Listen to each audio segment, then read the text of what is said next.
Yoga Spandakarika, the song of the sacred trimmer. The venerated Shankari, source of energy, opens her eyes, and the universe is reabsorbed in pure consciousness. She closes them, and the universe is manifested within her. The sacred trimmer, the very place of creation and return, is completely limitless because its nature is formless.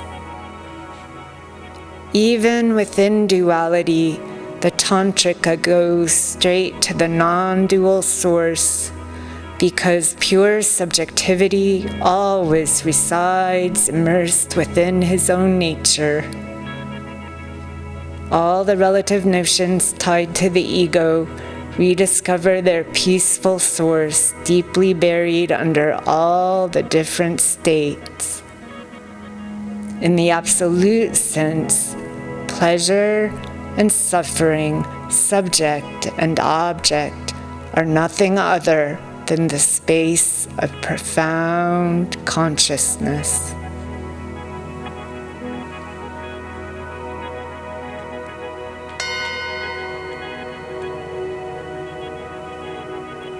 To grasp this fundamental truth is to see absolute freedom everywhere. Thus, the activity of the senses itself dwells in this fundamental freedom and pours forth from it.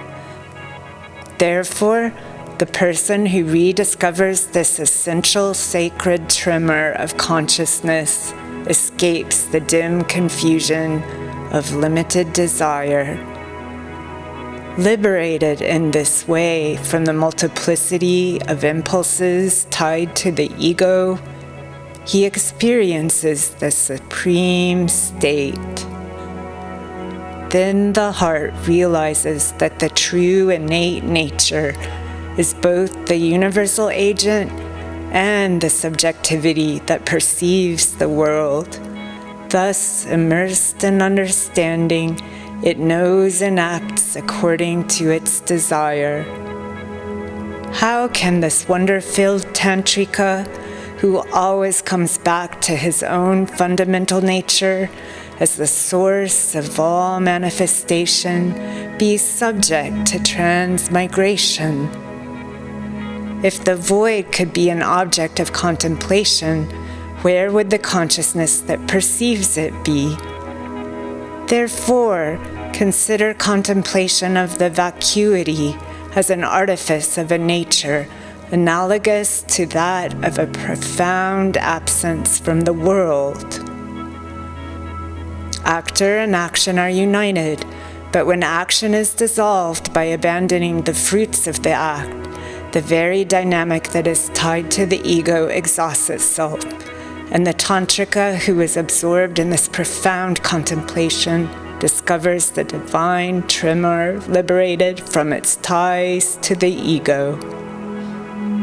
The profound nature of action is thus revealed, and he who has interiorized the movement of desire no longer knows dissolution. He cannot cease to exist because he has returned to the profound source. The awakened Tantrika realizes this continuous sacred tremor throughout the three states.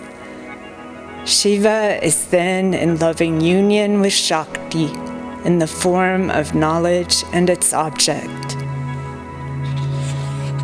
whereas everywhere else he is manifested as pure consciousness.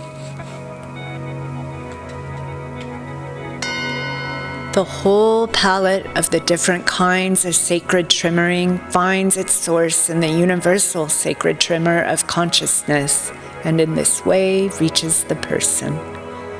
How could such a sacred tremoring limit the Tantrika? And yet, the sacred tremor itself causes people who are subject to limited views to become lost because, their intuition being dissociated from the profound source, they throw themselves into the whirlwind of transmigration. The person who, with fieriness, tends toward the profound sacred tremor reaches his true nature even within activity. The profound and stable sacred tremor can be reached in extreme states: anger, intense joy, mental wandering, or the drive towards survival. When the Tantrika gives himself over to Shiva Shakti, the sun and the moon come up in the central channel. At that moment, when in the sky the sun and moon disappear, the awakened person remains lucid, whereas the ordinary person sinks into unconsciousness. Mantras, when they are charged with the power of the sacred tremor, accomplish their function through the senses of the awakened person. They become united with the mind of the Tantrika, who penetrates the nature of Shiva Shakti. All things emerge from the individual essence of the Tantrika, who recognizes himself in Shiva Shakti. Everything in which he takes pleasure is Shiva Shakti. Thus, there is no state that can be named that would not be Shiva Shakti. Always present to the reality that he perceives as the play of his own nature, the Tantrika is liberated at the very heart of life.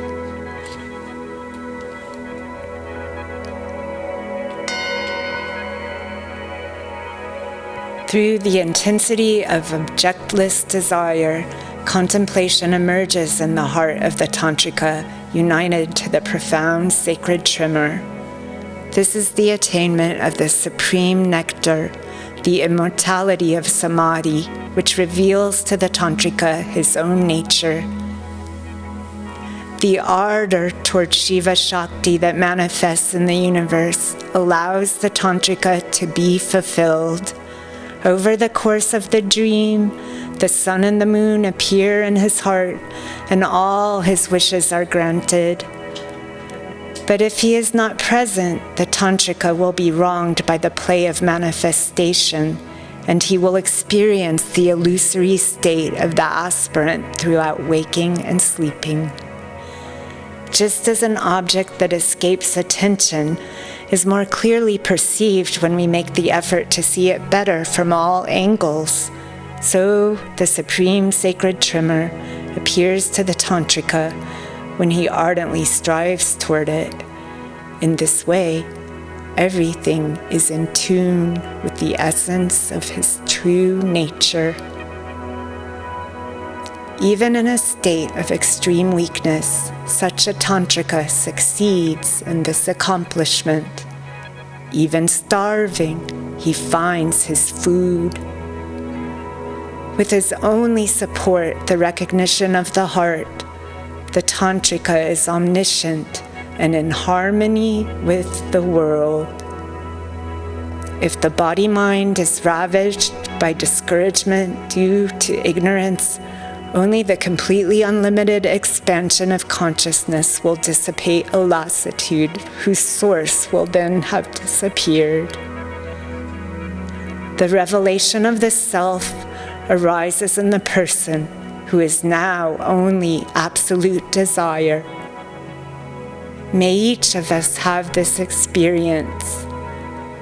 Then may light, sound, form, and taste come and impede the person who is still tied to the ego.